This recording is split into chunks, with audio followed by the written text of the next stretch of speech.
What's up, and welcome to another game preview. This time we are talking about the Washington football team going up against the Arizona Cardinals. Both of these teams are coming off of surprising Week 1 divisional wins.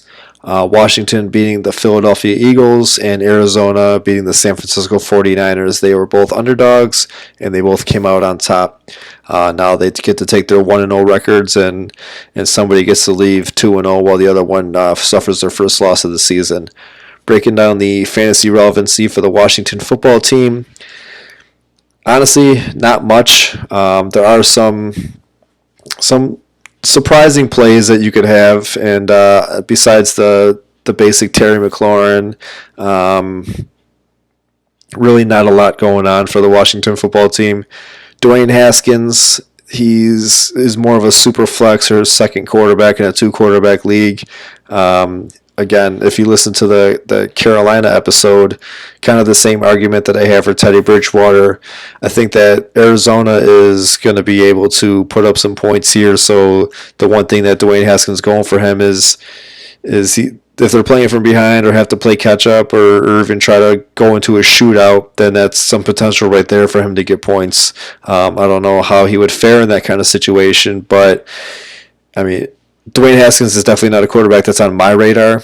If you're in a deeper league, like I said, Superflex, 2-quarterback league, deeper league, then that's something that might be a way to go. But he's not on my radar, even in any of my Superflex leagues. I'm just staying away from him there. As far as the wide receivers go, Terry McLaurin, I think he's a must start. He's Even with the subpar quarterback play from Dwayne Haskins, he's been pretty steady. He's definitely been at least a wide receiver 2 option for you, so I would not take him out of the lineup. Outside of him for pass catchers, Logan Thomas, the tight end, I know he was a hot waiver wire pickup this past week. He might be a good option in there, depending on who else you have at tight end. But other than McLaurin and Logan Thomas, that's pretty much it for pass catchers. Antonio Gibson, kind of iffy. I've seen a few questions of who would you play, Antonio Gibson or Melvin Gordon. Kind of leaning Melvin Gordon's side, even though he's going up against Pittsburgh, and they just shut down Saquon Barkley. I have Antonio Gibson in a few leagues. I took him late in a few drafts, but I just got to see him play a little bit more before I start throwing him into lineups and start trusting him. Might throw him in a couple DFS lineups, but that's about it for right now. And I hate that I got pulled this game, because I feel like I'm doing the Washington football team a disservice by just not really talking them up. But they just don't excite me like a lot of these other teams. I really have no ambition to go out and play any of the offensive players from this Washington football team, except for maybe Terry McLaurin. But even in my drafts, I kind of avoided him just because I really didn't want to have to choose between him or somebody else. But if you have him, I mean, I know there's a lot of people that believe in him. I'm not saying not to play him. Just play him. He's probably going to be your best bet from this team. And then, I mean, we're really not into bye weeks. Really haven't had a lot of tight ends go down with injury. I mean, Blake Jarwin is probably the biggest one. George Kittle could possibly miss this week's game, but I'm pretty sure he's going to play. But if you have somebody like that's questionable, then Logan Thomas is a way to go. Other than that, I mean, you could just stash him and kind of see what kind of workload he gets. I'm not at the point to where I'm comfortable playing anybody from this team just yet. Now, they can still change my mind. Obviously, I mean, their 1-0 record really doesn't reflect how they do fantasy-wise, but if they continue to play and this defense continues to play how it does and keeps on getting the ball to the offense, and the offense can kind of get everything together and start putting up points, maybe I'll change my tune. But for right now, really for me, it's only Terry McLaurin, and that's about it. Antonio Gibson would be a close second, but I still got to see a little bit more from him. From the from the Arizona side, a few more options from this team. Kyler Murray, I know he's been one of mine. He's been one of Dr. Fantasy's guys that we think could finish in the top 3, top 4 this year for quarterbacks, kind of take that Patrick Mahomes and Lamar Jackson route. So this is just another stop on his journey to do that. And he had a pretty solid week 1. Much tougher defense now. Week 2, well, supposedly much tougher defense. I mean, San Francisco defense is definitely one of the top defenses in the league, but the way that Washington kind of shut down Philadelphia, they're pretty scary. I mean, they could definitely get to the quarterback. They got pass rushers like crazy that can just get to Kyler Murray and knock him down a few times. But it's gonna be fun to watch and see how Kyler Murray develops even more. See if he can overcome this tough defense. But even with the tough defense, I have no problem playing him. Showed me last week against that San Francisco defense that he can produce 2-3 touchdowns and have a solid fantasy day. And so really, the Washington defense doesn't worry me enough to where I'm benching Kyler Murray. So he's definitely going to be in one of my top quarterback spots in a 12-team league. I'd play him as a single quarterback, and then obviously if you're in a super flex or a 2-quarterback league, then play him along with somebody else, and you got a nice quarterback duo right there. Kenyon Drake he's another play that I would feel comfortable playing. I mean, you took him late first, maybe early second, mid to late second if you got lucky, and he's not really at the point to where you should or need to be benching him right now. So Kenyon Drake is definitely a solid play there too. Have no problem with that. Chase Edmonds, he got into the end zone last game, but he as of right now, he's still just a handcuff, still just a backup. If he's floating around there on your waiver wire, I would definitely go pick him up just in case Kenyon Drake goes down. But as far as this game goes, he's probably just staying on the bench. Don't really need to play a backup at this point. As far as the wide receivers go, of course, you got to play DeAndre Hopkins.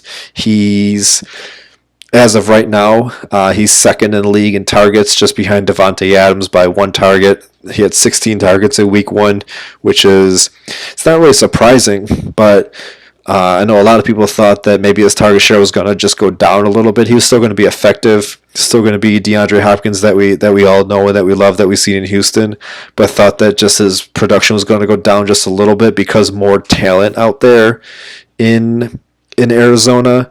But that wasn't the case in week 1. He got fed the ball, and he got fed the ball a lot, went over 150 receiving yards, and I mean, that just proves that you can just keep DeAndre Hopkins in your lineup and not have to worry about anything. Just throw him in your wide receiver 1 spot, call it a day, play him the whole year, obviously, unless he gets injured. Larry Fitzgerald and Christian Kirk, at this point, they're really better real-life NFL players than they are fantasy players. Not really, I mean, unless you're in like some super deep leagues, super deep flex leagues, you're playing either one of those two, but at this point, it's really just DeAndre Hopkins, Kenyon Drake, and Kyler Murray from this offense. Everybody else is just going to help the Arizona Cardinals move along and be a good actual football team and compete in the NFC West, but they're really not going to help your fantasy team.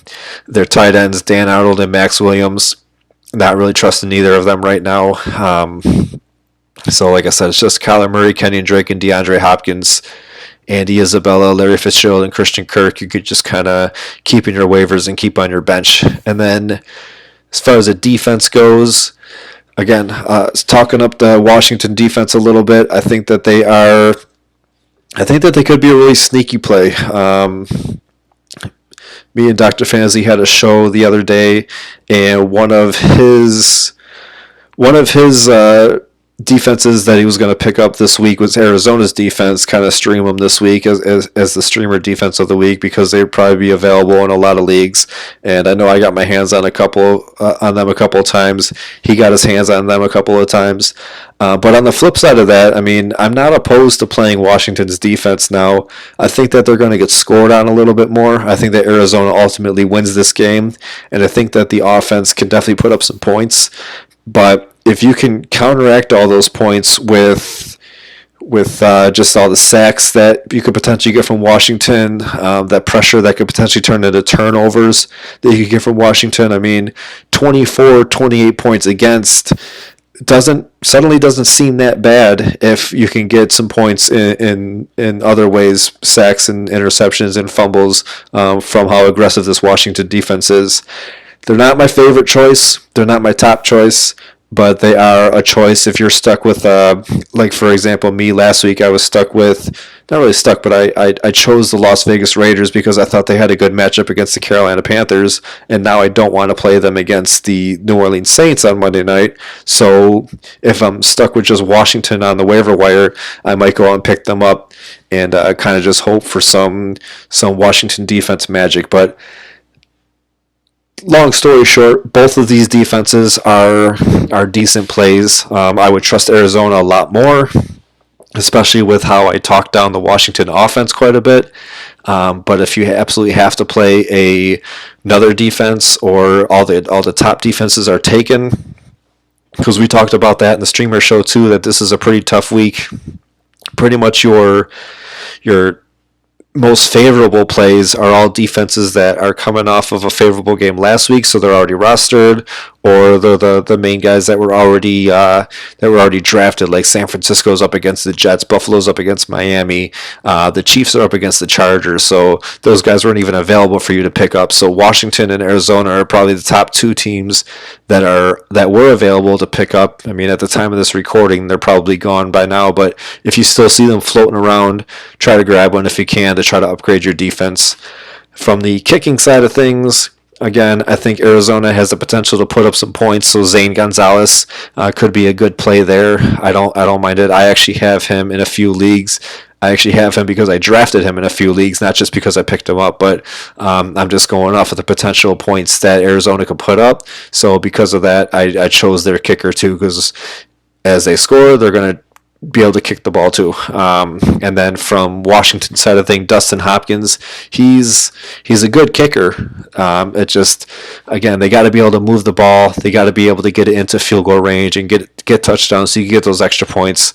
So he's not one of the guys that I'm actively targeting or anything like that, just because I don't think that they're gonna be that great offensively. So I can't really afford to get a 3 on my bench because he only kicks 1 field goal. So other than that, that's pretty much it. So just to sum it all up, because I know I talked a lot, Haskins is more of a super flex and second quarterback play, but I'm staying away.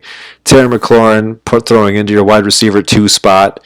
Logan Thomas, he could be a good play as a tight end, but there's probably some other options out there. Antonio Gibson, I'm personally waiting on for a little bit longer. I just got him on my bench. I want to see how they work him in, see if he gets more of the workload. Kyler Murray is a definite thumbs up yes play. Kenyon Drake, again, he's a thumbs up yes play. DeAndre Hopkins, you're throwing him into a wide receiver 1 spot and just keeping him there. Christian Kirk, Larry Fitzgerald, and Andy Isabella are all no's from me. And then yes to the Arizona defense, and a kind of in the middle between yes and no for the Washington defense. So until the next preview, we will see you then.